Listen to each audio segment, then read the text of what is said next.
But I remember this one time in particular that you were hitting me, and you hit me in my glasses such that they scarred like my skin or something, and it actually drew blood a little bit. And as soon as you saw that, you freaked out, and you started crying, and you started saying, I'm sorry, I'm so sorry. And we just held each other for a while. I knew that you weren't strong enough to actually cut off my air supply, but I felt like you genuinely wanted me dead. And luckily Mom and Dad came in and were able to put a stop to it. But a lot of times when they tried to stop you, then they would wind up, you would kind of turn on them instead. And then all of a sudden they would be the targets for it. You know, I've never wanted you dead, Winter. You'd get upset about things one day and not another day, and some days you were so wonderful, and then some days we didn't know how to deal with you. But all that praise got lost on me. The mood swing was headed down. Dear family, you say that wounds heal, that the black and blue marks on my mother's arm are gone now, that my sister can breathe now that the pillow's off her head. You say that the medication is helping, that I'm a new person. But when you tell these stories of my childhood, I see the sadness in your face.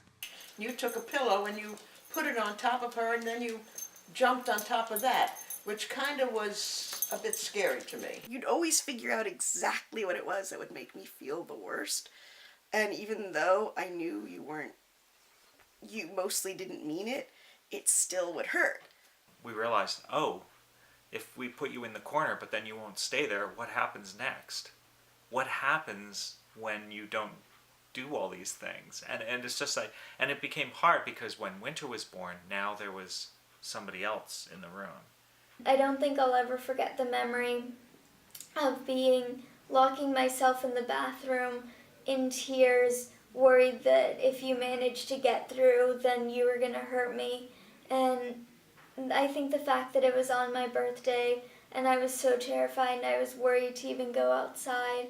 I didn't mind when you did terrible things to me. You know, if you told me you hated me, Dad got upset, but I never got upset when you got that way and you got irrational and started screaming at me and saying horrible things to me. I knew you didn't mean them, but when you said them to Winter, she didn't know, and then you'd hurt her, and that hurt me. Dear family, I wish that you had never had to go through this. You seem to beg to differ, but I wish I was a better daughter, that I hadn't caused you so much pain, that you didn't have to worry about me being taken away, that you didn't have to share my tears. In some ways, I feel like you didn't get the childhood you deserve because of me. You did have some pretty volcanic tantrums even into your teenage years, you know. They were there. They were bad. It became this huge fight and it just got bigger and bigger. And then you wound up making Mom black and blue. It was hard for Dad because he got blamed. And I was all black and blue, so I couldn't tell them that I wasn't getting hurt. And you screamed so much that we're in a hotel and the people in the room next to us called the police. We were really, really scared they were going to take you away from us.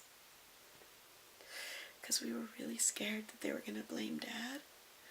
And I think that even though I didn't quite understand everything that was happening there until later, it is still kind of traumatic, especially looking back on it. Dad and I went somewhere, and the two of us freaked out. I remember sitting in the car. It was really scary, and we were so afraid, and we didn't know what to do. I don't know, I wasn't there. Right. But I'll tell you, all kids scream at their parents. Dear family, we're all a little fucked up, aren't we? We all have our own weird problems, and we spend all our lives bumping into each other and causing issues. Problems come from our parents to our children to their children. It's all one fucked up torch passing of flaming personal shit. I think probably because I probably have the same thing. I know when I think back, I remember my tantrums. They were legendary. Neighbors could hear.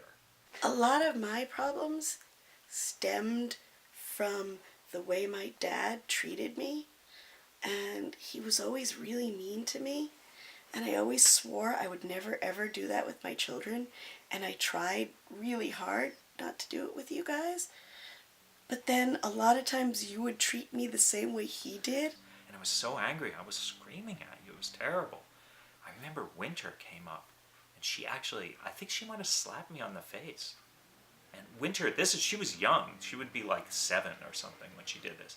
Just like slapped me in the face and scolded me. Said, "You're an example to us. You can't do this. You can't behave this way." It was freaky. And you had just been picking on her too. And I remember they had some friends who, whenever they met you, I was always just like, they think my sister is so much cooler than me. Dear family, you blame yourself, don't you? My pain is your pain. I just want you to know we've all been young and stupid. We all do things we blame ourselves for, but just know you didn't do anything wrong. This fucked up situation is no blame, just misfired neurons and chemical imbalances. I think it also affected our parents a lot because they were also present for most of the time that the spells would break out. I think in some ways they need to deal with it more because when it got too much for me, I could just go to them and they didn't really have a place to go from there. And you were just screaming and rolling around, and all of my insecurities as a child, I think, played into it. And what I should have done was just get on the floor and cleaned it up with you and not let you go. But I don't think that's what we did. When you were born, Mom and I decided straight up that we weren't going to do what our parents' generation did. We were not going to spank. There wouldn't be any corporal punishment, anything like that. But I remember going by myself somewhere and crying because I just was so devastated at what I had done to you. And that was, you were 2 years old and I still remember it, and it still makes me cry thinking about it. So clearly there were a lot of things that I did that I wished I hadn't done. And with you, it was more like if Sky took a pill in the morning, maybe we wouldn't argue as much. That's a harder thing to measure, And we didn't want to change who you were. We just wanted to not fight. If it is just the fact that you're bipolar and the medication helps, which it really looks like it does, then that means that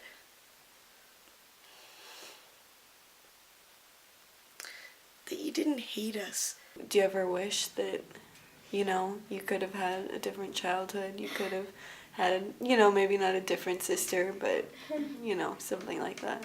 I'm gonna have to go with no. No, she's my granddaughter, that's about it. She's very pretty. Thanks. She's a nice person. We think she's very talented. Thank you. Of course, she doesn't draw. I don't know why not. Her father does. There are times that I wish things had been different, but I love who you are. So I guess it was all worth it if I'm gonna get the wonderful human being you are now. I just think you're so cool. And I always love the moments where I felt really close to you because even though I feel like sometimes we have a tendency to look back on memories and only see the bad, but there were so many good things that happened too, and there were a lot of moments where I just really remembered how much I loved you. I think that that's part of what made up for everything else.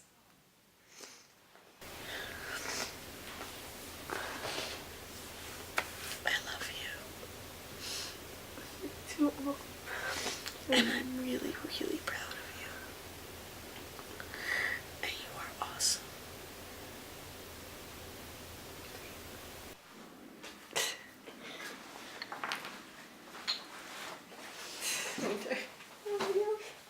So much.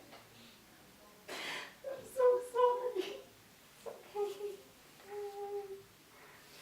Dear family, thank you a million times. Love, Sky.